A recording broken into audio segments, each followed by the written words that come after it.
So I think we could begin with some meditation, and as people come in, probably they will figure out what's going on and join us on. So for those of you who have a meditation technique, just use your method. For those of you who don't, just basically focus, bring your attention to your breathing in your belly. So be aware of your breath happening in your belly. And then you'll hear the bell at some point to end your meditation.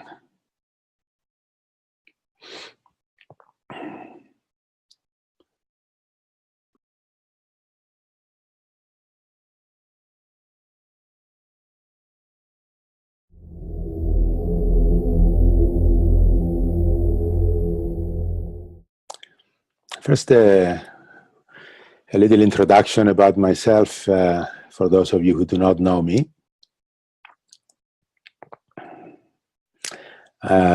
This time it's going to be a different introduction from, usually I say I'm from this country and so on, and but a couple of days ago I got my DNA results, and I found out that I am 59% Italian Greek, 23% Arab, 12% from the countries of Caucasus, Armenian, Azerbaijan, etc., and 6% Jewish. So I'm embodying a lot of the races of the world. I thought it would be very nice to integrate the Arab and the Jewish together, and all the other races, of course. So I'm a spiritual teacher. I am a teacher of the Diamond Approach. And this is going to be a very different talk than the usual. Usually we talk about the spiritual realm and the way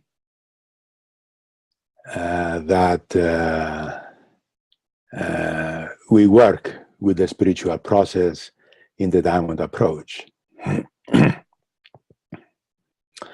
Today I want to address something that is rarely being addressed, which is the role of spiritual practice and spiritual realization in social action and social life, social, political, economic life. Right at the start, I want to say that the Diamond Approach per se does not have a political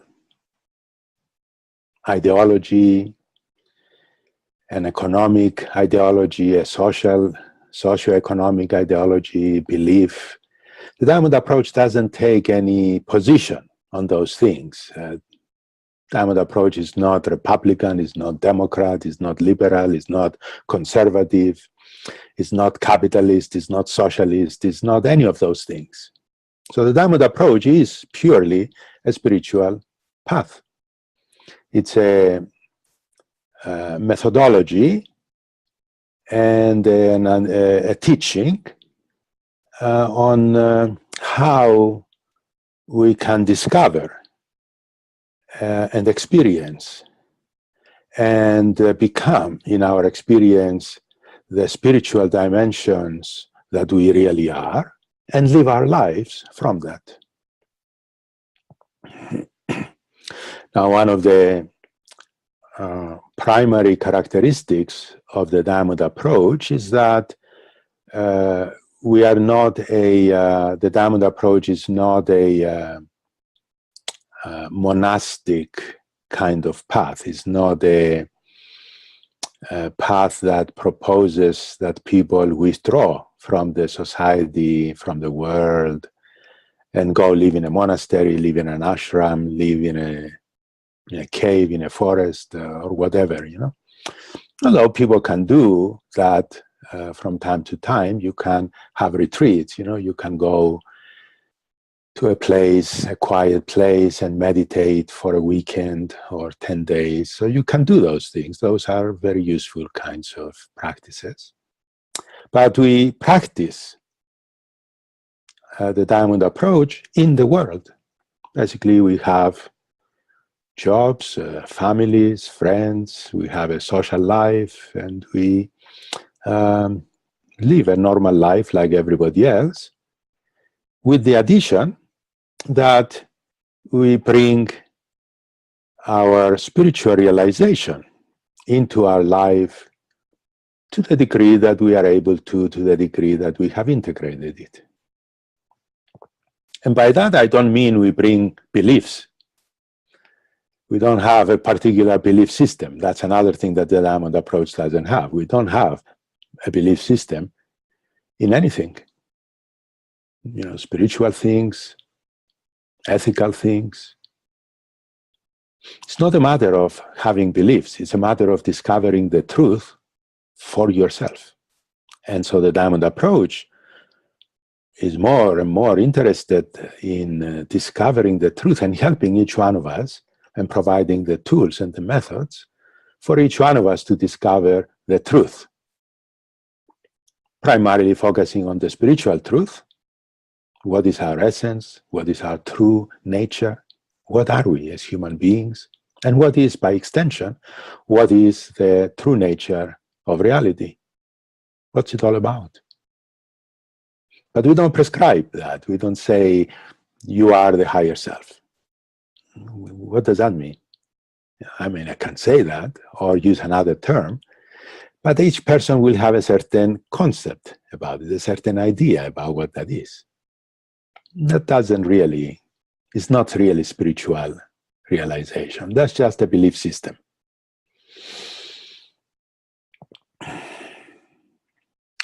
So the same with ethical contact.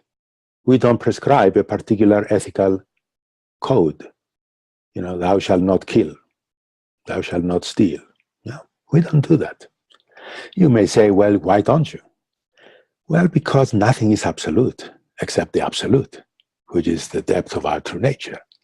You know, everything else is relative. So should we not kill? Yeah, it sounds great, and I don't think we should kill each other. But is there a situation where killing somebody might be necessary? Of course. There is that possibility. You know, you can imagine the scenario. You know, somebody is ready to push the button and explode all the atomic weapons on the planet, start the nuclear holocaust. And you have a gun. Do you let them do it, or do you shoot them in the head? Well, you know, if it were me, I would shoot them in the head. You know, not happy trigger, but with the seriousness of the situation, realizing that if I don't do that, I'm complicit in the destruction of the world, the Holocaust, the nuclear Holocaust. So you see that even ethical, moral decisions are always relative to the situation, to the time, the person involved. So in the diamond approach, we don't prescribe anything like that. We don't say this is what you should do. But rather, we want to help each one of us provide the way to discover the root, the source of all those decisions. For example, in moral, ethical kinds of decisions, in the diamond approach, we help ourselves discover. The diamond approach provides us with a methodology to discover what we call objective conscience, yeah, which has to do with this, what we call in the diamond approach, the citadel. The citadel is a combination of particular aspects of our true nature that teach us right living. And part of that right living, how to live our lives rightly, is not understanding, but experiencing the objective conscience. So that then can guide you from within you to make the right choices under the right conditions, under the specific conditions that you are encountering in the moment. So this is where I see how, and this is what I want to discuss with you, is how does then the diamond approach, a spiritual practice, and the resulting realization, spiritual realization, how do those apply in the socio-economic political arena? So I hope this will be an interesting discussion. So after, I talk, hopefully I will limit myself. Last night I did a trial, recorded it upstairs, and I ran an hour and a half, and that's too long. So you can tell I'm very, very excited about this topic. I love this topic. And so I can go on talking for many hours. Hopefully I have my clock here in front of me. I will limit myself. So after I talk for a while, explain, my perspective, then I will give you an exercise, because in the diamond approach, that's what it's all about, really. It's about applying what we learn. It's not about theories. It's not about beliefs. I don't want you to believe anything I tell you today. It's not about believing me. It's about taking what I say and questioning it and coming to your own understanding. That's more valuable. What would please me the most is if each one of you takes these things and then goes and spends some time later and discusses them with friends and with yourself and inquire into it and write in your journal, so that can have a transformational effect to one degree or another in your lives, and by extent the butterfly effect affecting the whole world. So after I speak, I'll give you an exercise to do, which will take us about half an hour. Each, it's going to be 3 people together doing it. So 10 minutes each person. And then we will come back. Hopefully we'll have, for 45 minutes or more that we can actually have a discussion, questions, comments.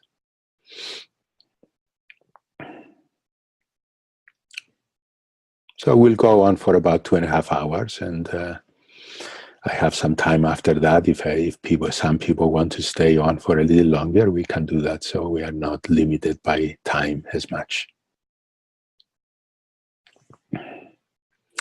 So first, I want to really say a little bit about my understanding of how most people's engagement in socio-economic political life happens.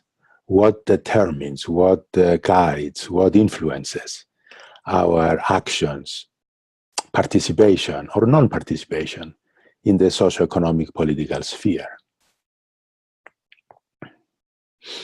So again, that is something that varies from person to person. Some people, just watch the news, and that is their involvement. Some people don't even watch the news. I don't watch the news. I'm not interested in the news.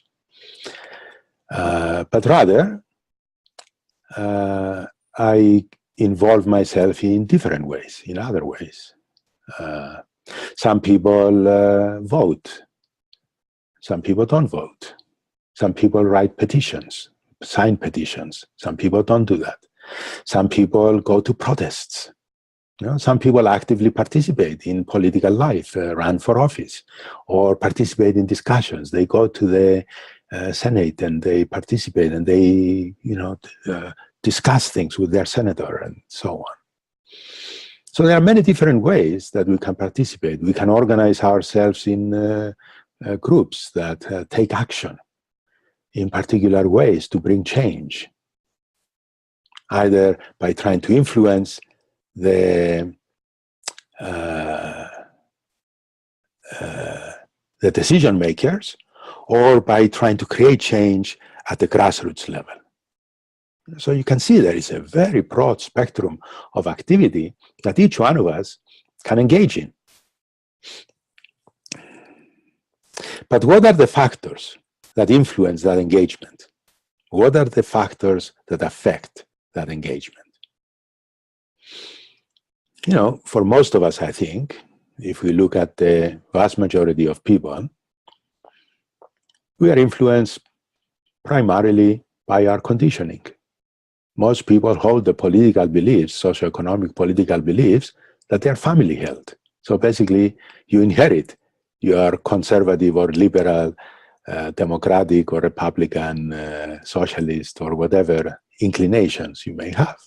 That is the majority. It's not the rule that everybody does that, but the vast majority of people seem to do that.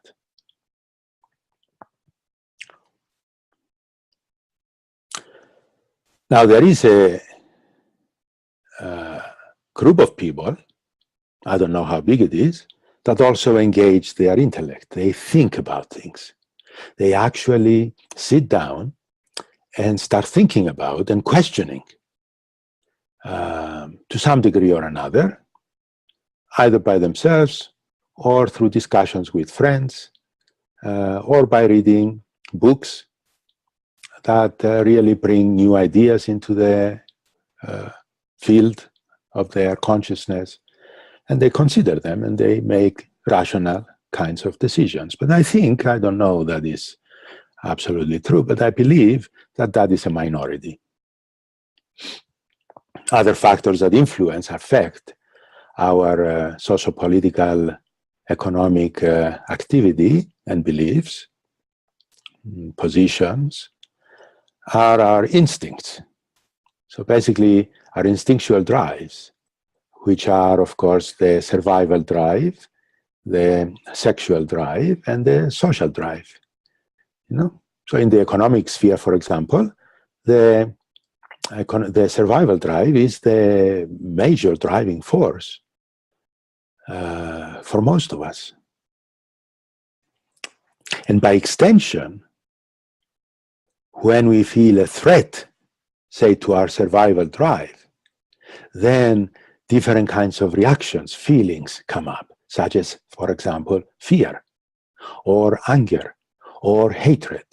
And then those feelings will affect our actions, our attitudes towards other people, towards countries, towards races of people, etc. Now, there are also positive feelings, such as love, compassion, kindness, generosity, and many times we see that we are motivated by those feelings when, for example, a disaster happens and a lot of people are suffering in some part of the world. There is generally the good angels, as somebody called them, of our nature, of humanity, come forth, our compassion, our generosity, and we help either by giving money or goods, or many of us will go into the particular place and try to help, participate in the relief efforts. So we can see that all of these conditions, factors, affect our socioeconomic, political life, participation, actions, our conditioning, our beliefs that we got from our family, our thinking, our own conclusions to some degree, our instinctual drives, the feelings that result from threats to those instinctual drives, and responses when we see something happening to other people. We also have, I think, we can include in that the influence of our culture. You know, and many times we don't really consider that our culture, our cultural beliefs may be different than other people's. You know, I didn't grow in the United States. I was born in London, in England, and then I grew up in Cyprus. Then I studied in Italy. And then I came to the United States when I was 23 years old. So I came with a lot of other cultural influences in my life already that formed my cultural makeup. You know, for most of us, that is already done in the first few years of our lives. They say, you know, maybe the first 5, 6 years, the basic structure is set. And then, of course, you know, in your teenage years, as you grow up, those are the formative years. The culture you live in will affect your perspectives. So when I come when I came to the United States, I already have my cultural makeup already made.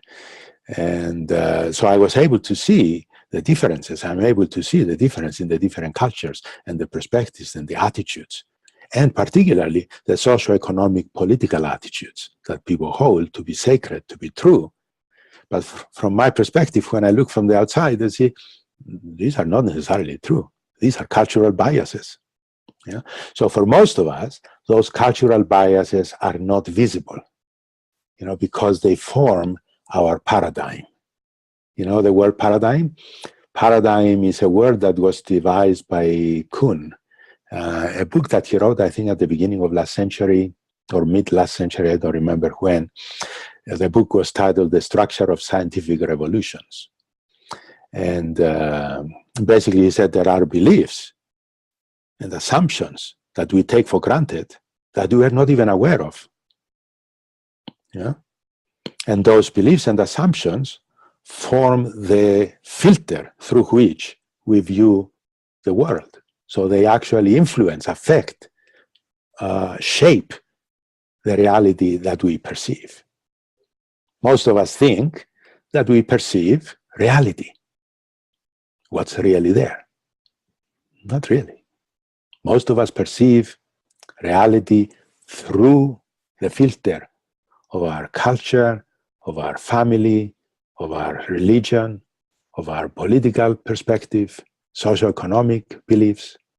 So we have a lot of filters through which we perceive reality.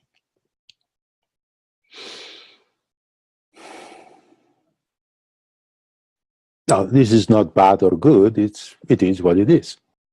And it's evolving, it's developing, especially in the modern era where, through the speed of travel, we can be anywhere on the planet in, basically one day. Used to be that you couldn't go from one continent to another. It took you 2 weeks, 3 weeks to go from one continent to another. But now, in one day or a few hours, we can take off from New York, be in Paris in about 7-8 hours.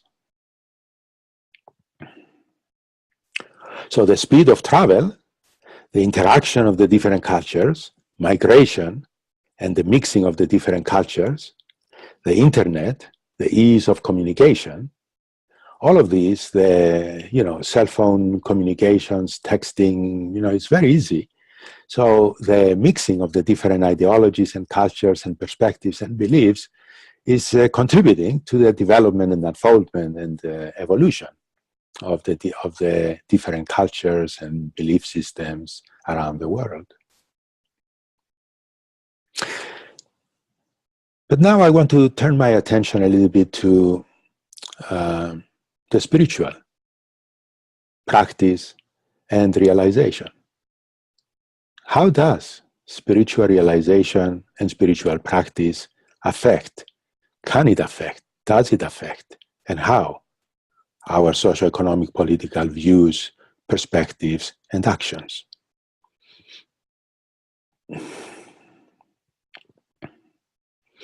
And particularly, I want to explore with you the particular practice of the diamond approach, because this is what I know best. This is what I practice since 1998, 1988.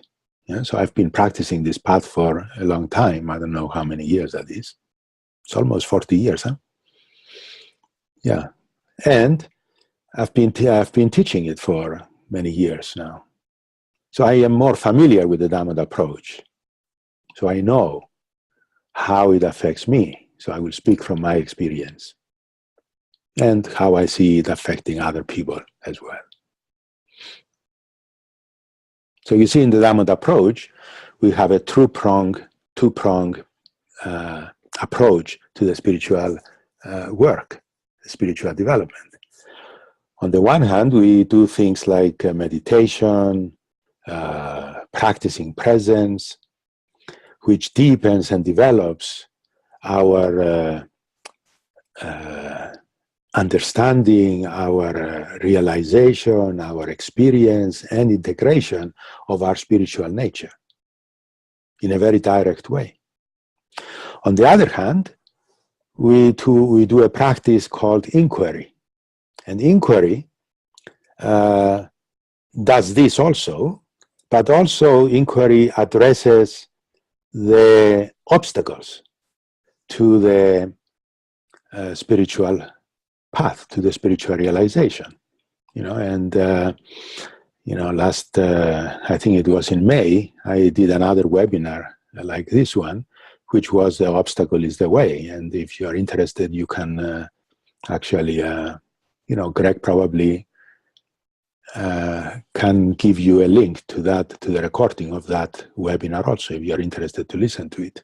And so you can get a deeper understanding of how our inquiry process works and how we can explore the obstacles to spiritual life, to spiritual realization. But in exploring those, you see, in all spiritual traditions, this is a very common understanding that the main obstacle to spiritual realization is our ego, our usual self, identity with the usual self.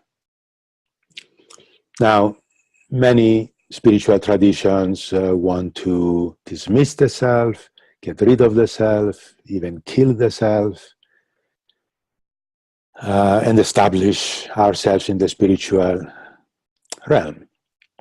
In the Diamond approach, we see that that is really not the optimal way of doing it. Not that it can be done actually very well. You cannot kill the ego. What the hell does it mean to kill the ego anyway? Yeah, I mean, there is a way that we can say, yeah, you can do it, but why kill somebody? Kill your ego when you can actually transform it, integrate it, and use it, utilize it in a positive way. So by actually understanding our ego identities, our self-images, our beliefs basically about ourselves, we can help bring a certain kind of integration between the spiritual depth and the superficial conditioned self. And that integration creates a certain kind of result in the Diamond approach, a certain realization that we call the pearl, P-E-A-R-L, the pearl. So you become not just a spiritual being like everybody else. Yes, our true nature is common to all of us. However, you become a unique expression of that true nature, a pearl. And I am a unique expression. Each one of us is a unique expression of that spiritual nature. Now, you can begin to see already that this particular process itself, just the process of inquiry, which is something that we develop and learn in the Diamond approach, because it's not a very simple thing. It's not just an intellectual exploration. It's a full body, it's like you engage your feelings, your heart, your belly, your body, your sensations, your thinking, your feeling, everything. And your inquiry becomes more complete, becomes more potent and more powerful to discover the truth, to open the surface and reveal the depth of the truth that lies in everything. So you can see that by just applying that process of inquiry in the socio-political economic sphere can help us tremendously. So you can apply it introspectively and you can apply it externally. So you can apply it into yourself. When you react to something, to somebody, because they have a different political view than yours, and you react with anger, you begin to explore and understand, oh my goodness, I feel threatened by those beliefs. I feel threatened by those attitudes, those perspectives, It's like, when you start talking about globalization, I feel like I'm going to lose my national identity. let alone losing my job and my livelihood and my survival and that of my family, for example. So you begin to see that, and then you can be more free from that reaction. Or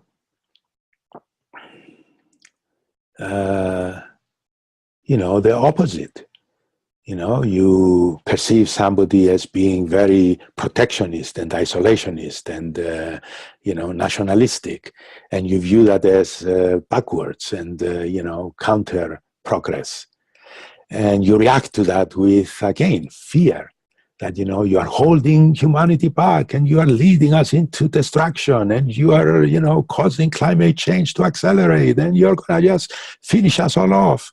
Again, although you're on the other end of the spectrum, again you are reacting with fear and then with anger and then with hatred.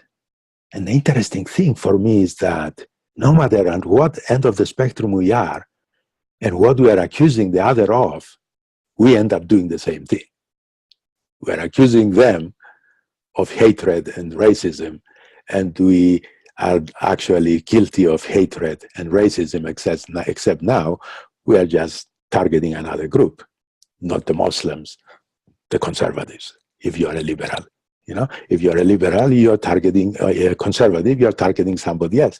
But you see, what I'm trying to say here is that, that's why the diamond approach doesn't take a particular position, but rather helps us to understand how we cannot solve the problem at the level of the problem, as Albert Einstein told us. You cannot solve a problem at the level that the problem is manifesting. You have to move to a deeper level or a higher level, depending on how you want to look at it, to find a solution to the problem. And that's where our inquiry can help us. It can help us see how we get caught in these kinds of, polarizations with each other, no matter whether we are on the left or the right, and how that actually keeps us stuck at that level of the problem and perpetuates the problem, doesn't solve the problem. And then comes in spiritual realization. And spiritual realization means experiencing, really experiencing the true nature of reality, what I am, what you are. I remember a few nights ago I was contemplating this webinar. And there was something that I was exploring, some kind of news that I heard, somebody told me. And then I read an article, and then I was thinking about this. And as I was thinking, I also had just done my meditation. And out of that came a sense of, out of my meditation, came a sense of oneness. That is a very common experience in spiritual practice. You experience the oneness of everything. You really, and I was really feeling, there isn't just me and you. There isn't me and the world. There isn't planet Earth and the rest of the world, the universe. There isn't the solar system and the universe. There isn't material universe and spiritual universe. There is just one complete being that is alive, that is evolving, that is manifesting the spiritual, the physical universe. And through the manifestation and evolution of the physical universe, this one being is manifesting more and more and more of the potential that lies at the depth and the source of this one being. I was really experiencing this. And since this was on my mind, and I was really exploring it, I began to see very clearly how this being is really evolving from within the whole of humanity in a particular direction. And what we see is that, spiritual realization reveals the underlying truth that everything is one. There is only one being evolving. It's like your body is one body, but you have many fingers. You have many organs. But it's one body, it's one organism. But this unity is even more than that. It's not like the physical body has many organs, but it's one unit, one organism. But this one being is underlying, is one being. Is one complete, indivisible being that manifests all this multiplicity and evolves this multiplicity to realize the underlying nature of this universal being. So as I was contemplating that and experiencing it in the context of socio-political economic thinking, I suddenly realized, oh my goodness, but this is what I'm seeing in the world. We are moving towards more and more globalization.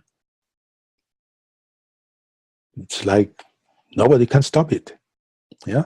And then we see that there is reaction to that movement. In the same way that spiritual realization happens in the individual. You realize your true nature, and what happens? Your ego backlashes. Like, your ego feels threatened by that, and it comes back and says, no, come back to what we are used to. Come back to the thing that we are familiar with. Because the ego perceives that as a threat to its own survival. Exactly the same way that, the globalization movement is seen as a threat to national identity and national survival. And those who are identified with a national identity will feel the most threatened by it. So what do we do? What do I do from that perspective of my understanding? Do I go and fight with them? No, that's not going to be productive. All that will do is throw them into more fear. Yeah? So we need to really see what is really the right way? What is the appropriate action? What is the optimizing action in any particular situation?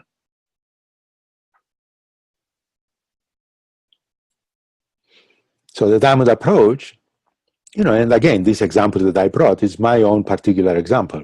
The Diamond approach doesn't support globalization, in economic or political or any other terms.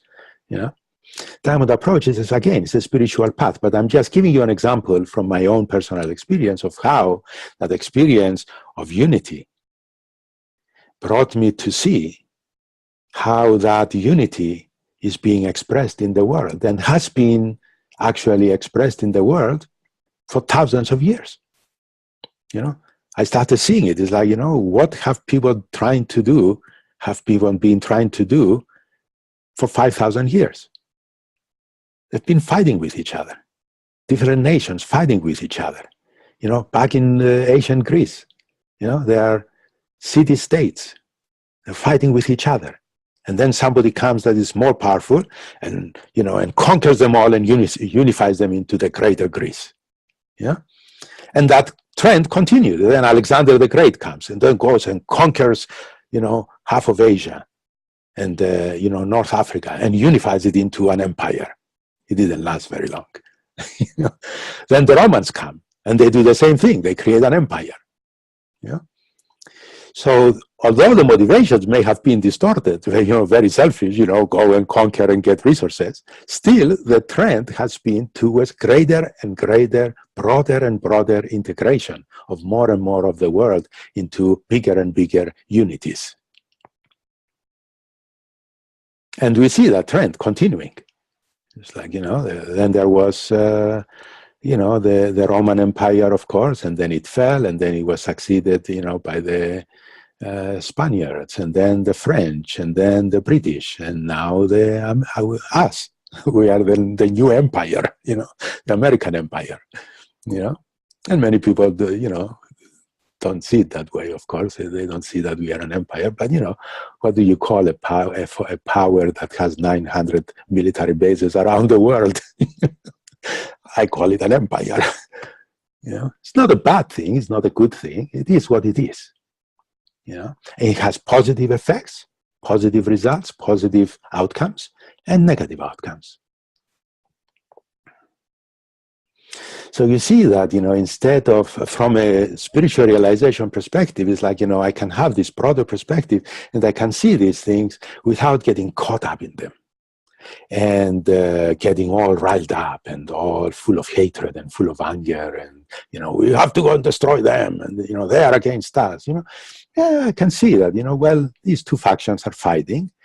It's like I can see it in the context of understanding dialectics. Yeah. So in the whole world and the evolution of the world in all spheres of life, there is a dialectic going on. Like you look at it and you see it in science. There is this thesis, and then there is an antithesis. And then through the dialectic interaction between the thesis and the antithesis, there is a new synthesis that is achieved.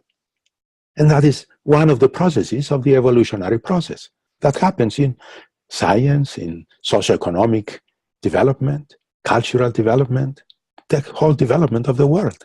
And it happens within an individual also. We realize our true nature, our ego reacts to it. And then as you go back and forth, and you achieve a new synthesis. And then you have a higher realization. And then your ego reacts. And then there is a back and forth, a dialectic between the two, and you achieve a new synthesis. Yeah? So when you begin to see all these things, all these insights into the workings of the human soul and the workings of the universal soul, because that's what it is basically. There is a world soul, and this one world soul is evolving, and this one world soul is expressing itself in many different individuals, 8 billion of them, and different races and different nations and different socioeconomic political systems. Yeah? And through this dialectic process, back and forth, we keep evolving better and better systems. Not that the systems that we have now are perfect, they are not, by far. But we can develop better systems through this process of dialectic understanding and process.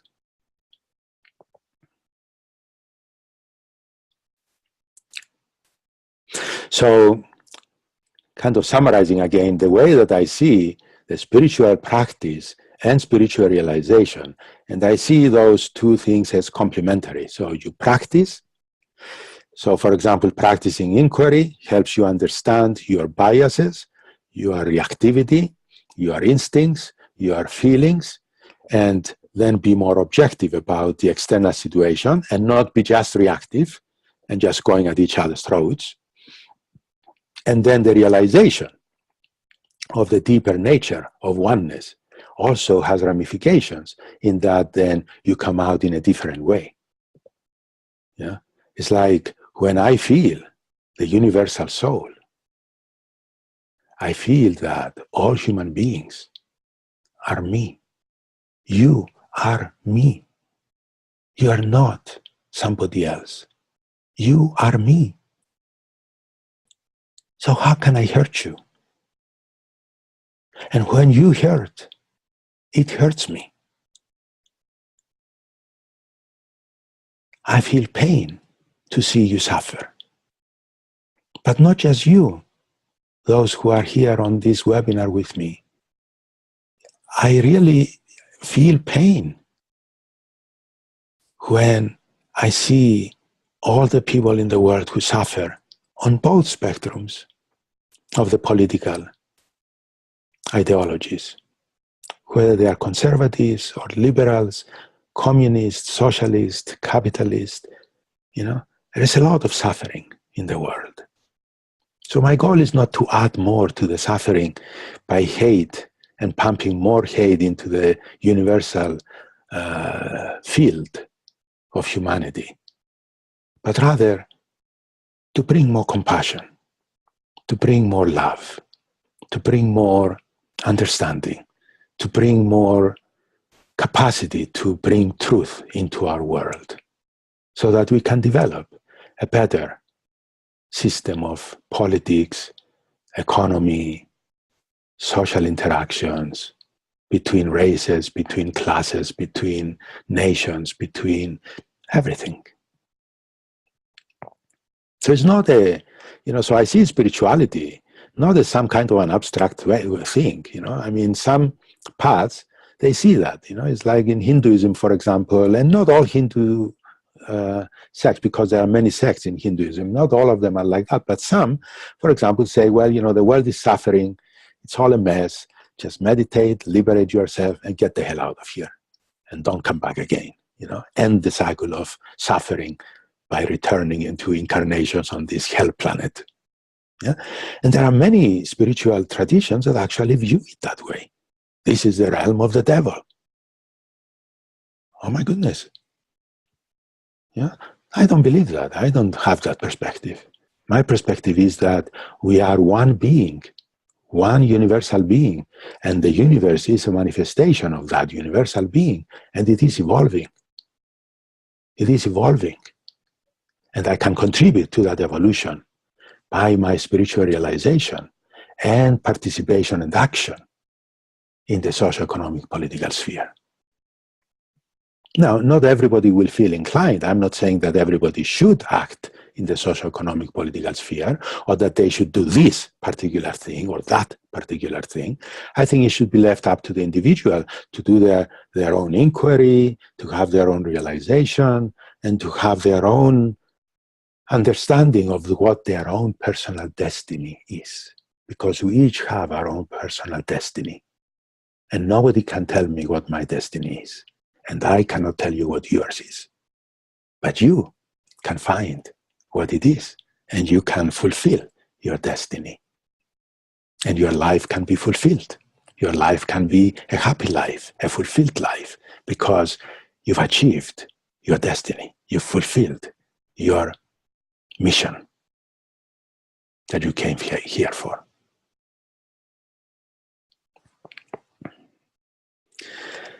So I do believe that spiritual practice is not something that is a luxury.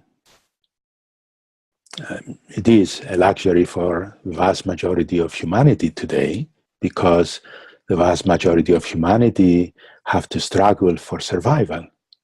And when we look at the hierarchy of needs by Abraham Maslow, we see that if people are stuck to have to struggle for their survival, they're not going to think about beauty and art and spiritual realization. Now, some people do, because their inner flame to know the truth is very strong. But, that is not really predominant in most people's lives. So it becomes kind of a luxury to be doing spiritual practice. And that's what I think many people feel today, is that, it's a luxury to be doing spiritual practice when there is so much turmoil in the world and so much danger and so many things going on, But again, I think that's a fear-based reaction. When I actually look at it from a deeper, more calm, more objective, more settled perspective, I don't see danger. Yeah, there are dangers, but I see that we are actually moving very rapidly towards the resolution of most of our problems, even climate change. I was just listening to a friend just a day ago, yesterday. He was talking about, this amazing, this is going to hell and so on.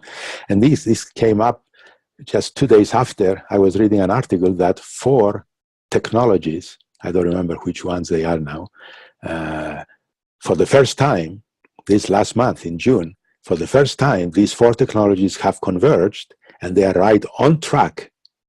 The curve is right on track for each of these technologies in terms of how fast they are spreading, how cheap they are becoming, and how well the technological development is, that projecting this to continue in that sense, even not including anything else coming in to help, that all of these 4 technologies alone are on target to limit our global warming to 2 degrees by 2050, basically achieving our target, resolving climate change.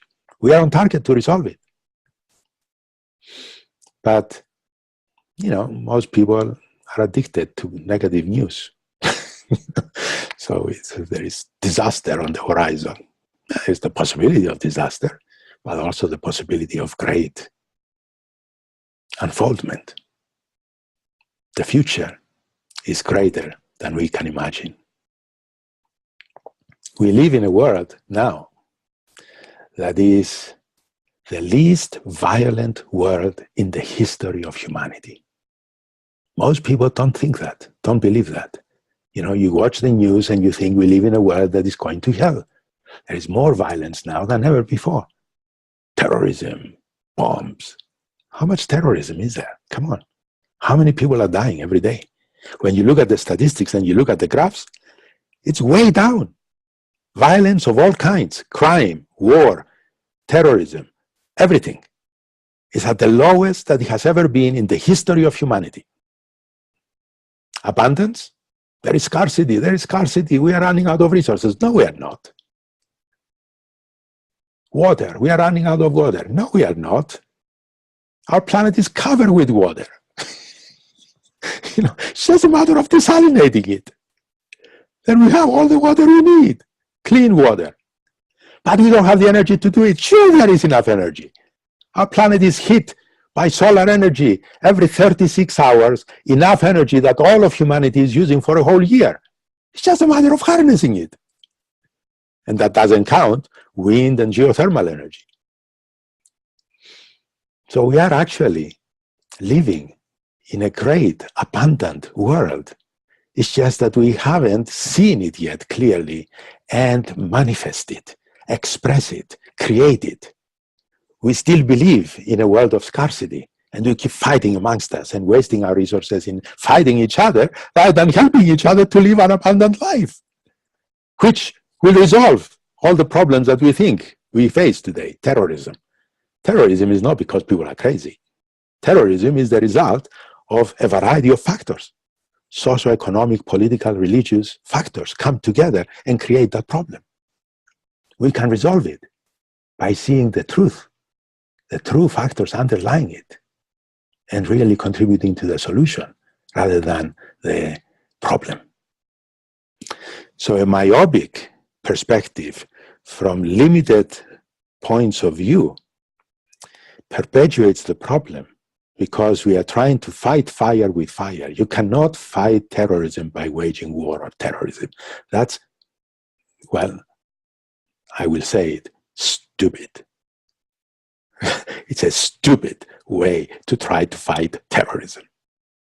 Because the more you go into violence, the more violence you spread. And you trigger more violence from the other side. You know, how come people cannot see that?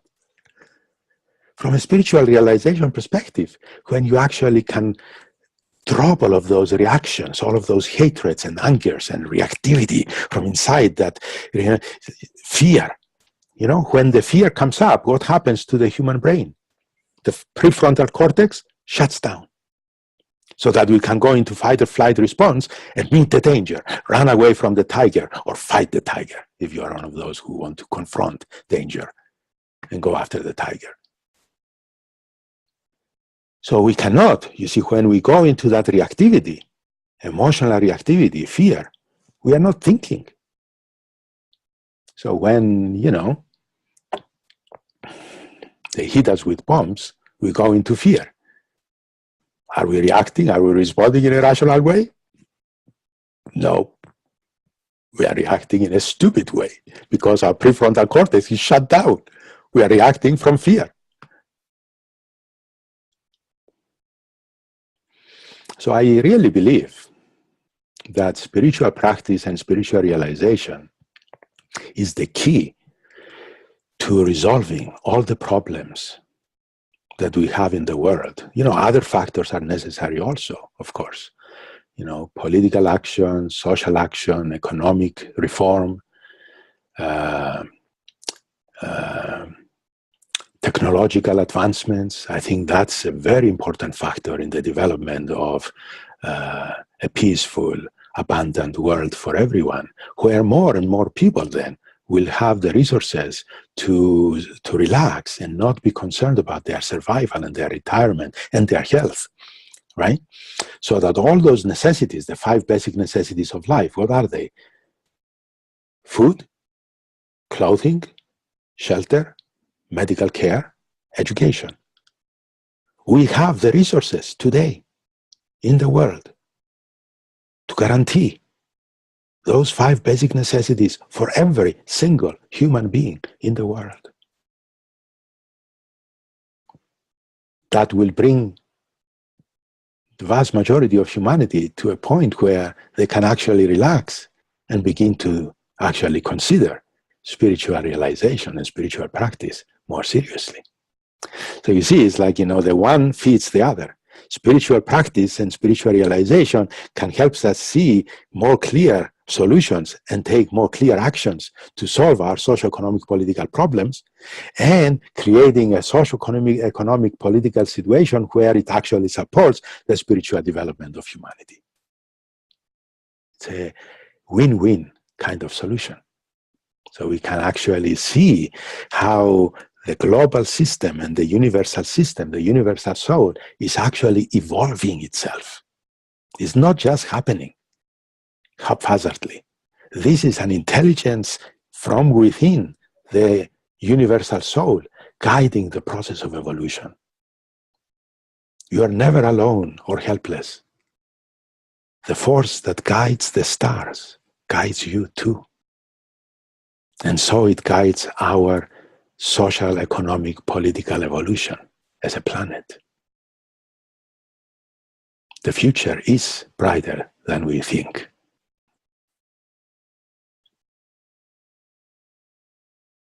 So let's do an exercise and explore how this applies in your life. So we'll do a monologue. A monologue means that you sit with 3 people, and in our case here, of course, it's going to be a virtual room where Greg is going to break you out into triads, and one of you is going to keep track of time. So basically, you just time it for 10 minutes each person.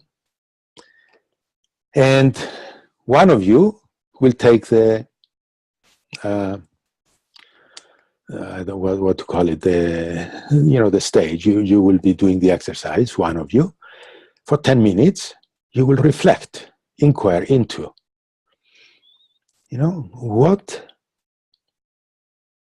where does your socioeconomic political activity come from up to now in your life? What factors have influenced it? Is it primarily what you inherited from your family? How is your culture and the socioeconomic political environment in the country that you live in affecting your views and your actions and how you feel about political, social, economic life? And then, how do you see spiritual practice being integrated into this socioeconomic political action for you personally? Not theoretically for other people, but for you personally. So explore that for 10 minutes. And then when the time is up, then the second person. And then when that time is up, then the third person. So in half hour, we'll be done. Now, while one person is speaking, is exploring, the other 2 remain completely silent. And by completely silent, I mean not just they don't speak, they don't open their mouth. You don't speak with your face either. So you don't make expressions like, you don't express your satisfaction, approval, dissatisfaction, disapproval for what the person says, no matter what they say. It could be completely the opposite of your belief system. Each person has the right and needs to have the holding to explore their perspective, even if it doesn't agree with yours. And I know it's difficult because these are heated kinds of topics, but I think we can do it. We can really give each other the space to explore and evolve. And remember, this is not the last inquiry where everything has to be resolved. It's just the beginning, or just taking the next step. Hopefully we'll have a lot of discussions that we can do.